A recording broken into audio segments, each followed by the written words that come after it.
What's going on, my Scooby-Dooby duelists? This is Draco Backpack Sack 22 giving to you guys my Mystery Machine deck profile post Power of the Elements. Now, as you can tell by my mat, I played this deck at Nationals. Unfortunately, I did not do as well as I wanted to do. I was, to my surprise, saw a lot of people actually normal summoning Gear Frame. In fact, one round, there was a guy playing Mystery Machines next to me, and he had no clue who I was, but that's okay, because I enjoy the fact the deck is seeing more representation under the work of myself and Elias. So anyway, guys, this is a deck that probably has a really good chance in doing well this format, just because I feel like it fares well against the boards that are being made by Sprite and Terra Laments.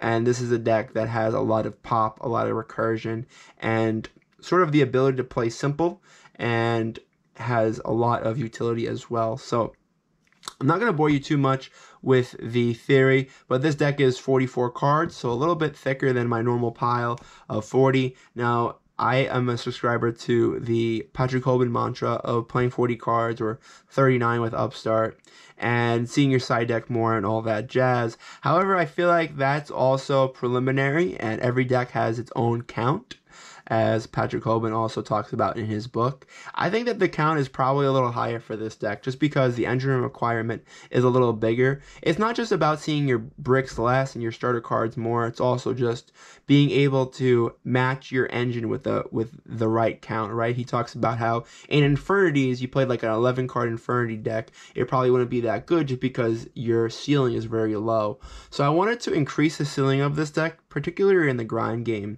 and also have access to hand traps and floodgates as well. And it's been really good as far as I've tested, and I know that I'll probably be playing more than 40 cards just because you have access to a card like Tunneler, which after you're using your entire combo, which is like milling about somewhere between 10 and 13 cards, and then you're drawing 2 after putting 5 extra deck cards back, you're being able to see your side deck cards more going first. So it's really just about seeing your cards going second, and I think that this deck already has so many amazing cards going second, like Urgent Schedule.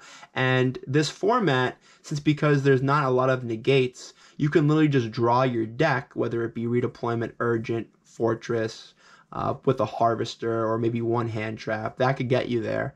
And I think you need to see a healthy mix of proactive lowering cards, reactive lowering cards, 1 to 2 starters, 1 to 2 extenders, and that'll get you there, right? So I'm going to be showing a few replays from Dueling Book of post Power of the Elements matchups, and I'm going to tell you guys what I mean in that video. But this is sort of just a deck profile video. It does not feature any of the Vernalizer cards. I do not think those cards are very good. By playing Vernalizers, you should probably be playing Metal Cruncher, and I think that Metal Cruncher induces poor deck building, just because you have to be playing subpar ratios of cards like Dozer, Regulus. You have to probably play 3 trains. I didn't want to do any of that. I wanted to just have a better normal summon and cards that didn't restrain my hand and make my deck like lose more to hand traps. Like Droll and Ash, right? Didn't make any sense. So anyway, this is my list, 44 cards, and I think it's been treating me very well. So to start off, we're playing 3 Gear Frame, not Metal Cruncher. I think this card is definitely better, just because even though it's only like by itself, it's not a full like 1 card combo. Literally any card in your deck, it makes it a full combo. So Gear Frame is definitely better. It gives you access to Zeus going second. It gives you access to Citadel. Allows you to see Fortress more, which like basically they have to negate this. Otherwise, you just grab Fortress and run over the Toad or the Dupe Frog, whatever they have. And you're playing like Derek Crane to chain block it. So it's definitely a very good pick. And now we have 2 Harvesters. This used to be the primary normal summon a long time ago. Now it's the secondary normal summon. To draw these 2 together is also pretty good. So that's why I broke the rule of playing 3 normal summons in Patrick Hoban's book. Then we have 3 Redeployment and 3 Heavy Forward. You could play 2 of this card. I just wanted to play 3 because by playing 44 cards, not only do you see your starters slightly less, I think it's like, like 4 or 5% less, but you would also see like a secondary push less. So I'm playing more extenders in this list, and I consider this an extender just as much as a starter because it can grab dozer just as much as it can grab harvester. So this is like a starter slash extender. So because it did both roles, I wanted to play it at 3. We have our extenders. So this is my first ever deck profile playing Regulus, and I think that Regulus should probably be considered as an extender more than anything else. Now, many people think of it as a negate, which it is. However, it's a very flimsy negate, and once you use your negate, you have no follow-up using Regulus, whereas if you were to go in a different route, you would maybe have more follow-up. So Regulus is a card that's the best part about it is that it's a level 8 Earth Machine, and it put itself on the board pretty easily, and it can attach Gear Frame, your normal summon, to give you another body as well. So we played 2 of it. I think you can get away with 1. I played 1 at Nationals, and it definitely did not hurt me. I think that by playing 2, you're going to break maybe slightly more, but by playing 44 cards, that shouldn't really be as much of a problem. So going with that, I play 2 Fortress. Now, Fortress is a card that it will be able to run over those Totally Awesomes, whether it be their first one or if they bring it back. But it will also be good to crash with fusion cards, being able to pop the field spell earlier on in the turn and not have to worry about them popping your combo cards is quite nice. Is also level 7, and as I go into my combo video, this allows you to make one of the craziest combos in the entire deck, which is Redeployment or Gear Frame plus Fortress plus one of the Sky Striker cards. Then we go to 2 Derek Crane and no Bullet Train. So Bullet Train is a card that's notable, that's absent from my deck. I decided to cut Bullet just because I never found myself searching it. I think Regulus pretty much replaced Bullet in the deck just because both of the cards are superior extenders, and at the end of the day you only have 1 Riverstormer search, and you're either going to search Regulus or Derek Crane 9 times out of 10, right? The only times you would be using Bullet would be in the grind game to maybe add back a Regulus, but at that point I'd rather just search a second Regulus. So I didn't really find a reason to play Bullet, but I'm not saying the card is obsolete either. I just think that right now, being able to chain block your Gear Frame, as well as being able to pop more cards, having access to a door with 2 Derek Cranes underneath, because the Derek Crane pop is not once per turn, is really good going into established boards. Then we have our 1 Dozer and our 1 Trencher. Sorry for the glare. Both of these cards are extremely good in the fact that they're able to extend you past your normal summon. Obviously, I would not play multiples because they lock you very early on in your combo, and I want to be able to do stuff before I'm locked into Earth Machines.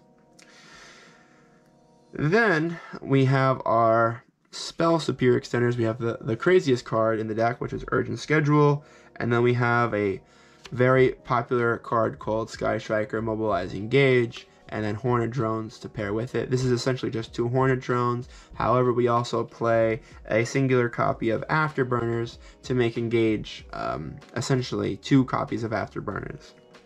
So it allows you to out Mystic Mine, it allows you to be able to play through negates, as well as be an Earth Machine extender because this turns into Kaina. So the craziest card in the entire deck is probably between Urgent and Redeployment, and by pairing these cards with those cards, you're able to access yourself like even more pushes. And this card also just serves as a Called by the Grave. Like if you just put this on the field, they just ash it every time. So it's extremely good. And the last extender in our deck is 1 Infinite Track Anchor Drill. Now I wanted to put this card last because I consider it more of an additional extender rather than a superior extender. This card definitely requires more setup for it to be good. Like it's only really good if you like search another level 5 and you have access to Earth Slicer, maybe with your Tunneler and your Anchor Drill.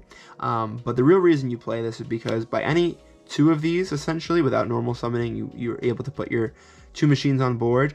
You link them into your Ballista, search box, search Anchor Drill, and then you use your normal summon on Anchor Drill, special box, go into Gigan X, search your Harvester, then link into Platinum Gadget, and then go from there. So this essentially made like all of these cards, like pairing 2 of these cards together, a starter, and I like the versatility that these cards brought going second. So I played more gas, but it also made the deck more consistent.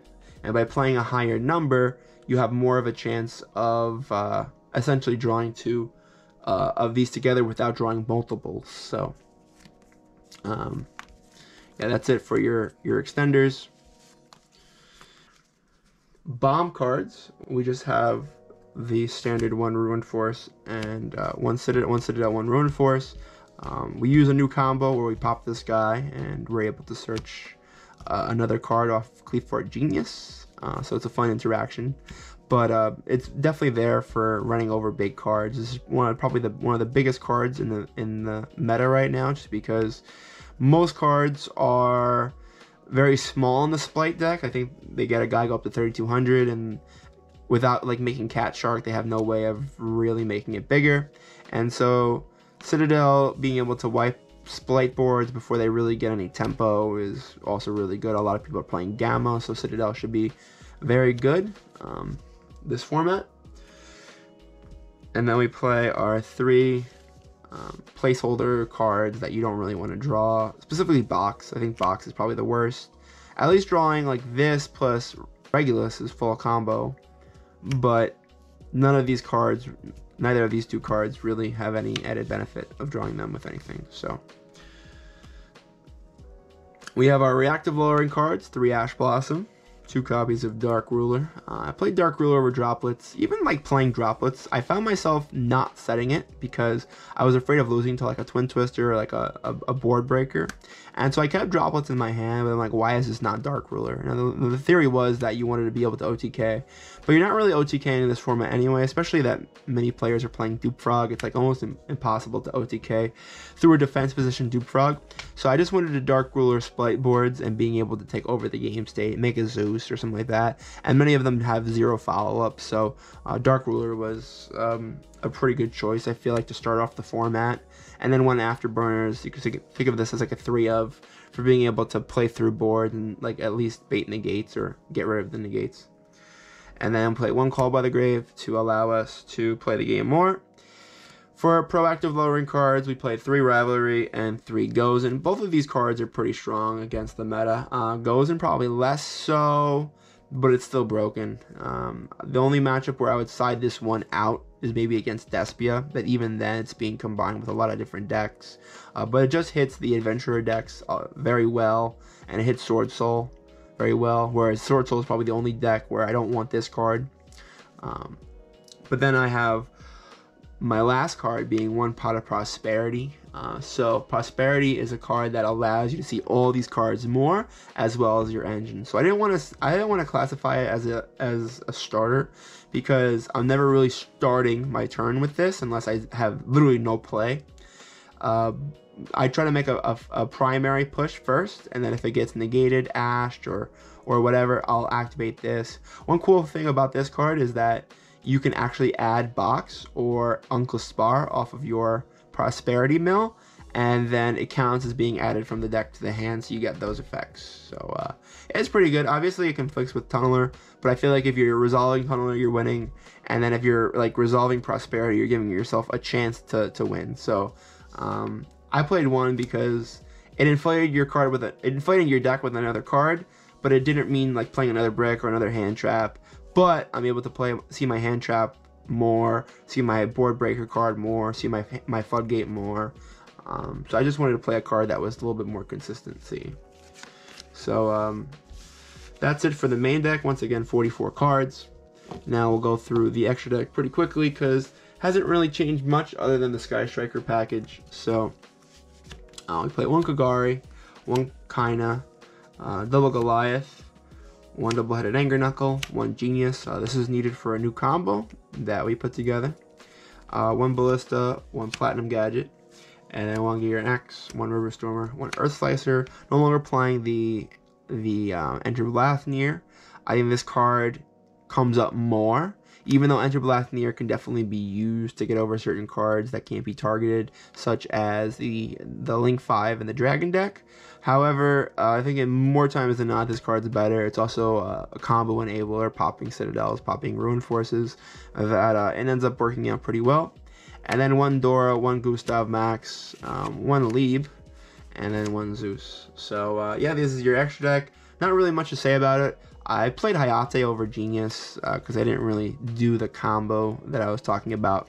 At Nats, I wasn't planning on doing the combo, so I wanted to like engage to be better, but it came up once. I missed Genius against Tri-Brigade, where I could have negated an Appaloosa, and I won that game anyway. But like, it's just nice to see Genius being able to negate Appaloosas in that specific matchup. But anyway, guys, yeah, that's the deck profile. I hope you guys enjoy the deck. I'm gonna come up with some combo videos that I think you guys will like, also playing against other decks in the Power of the Elements format. So anyway, this has been Draco Backpack Sack 22 with more Mystery Machine content. I'll see you guys in the next one. Peace, guys.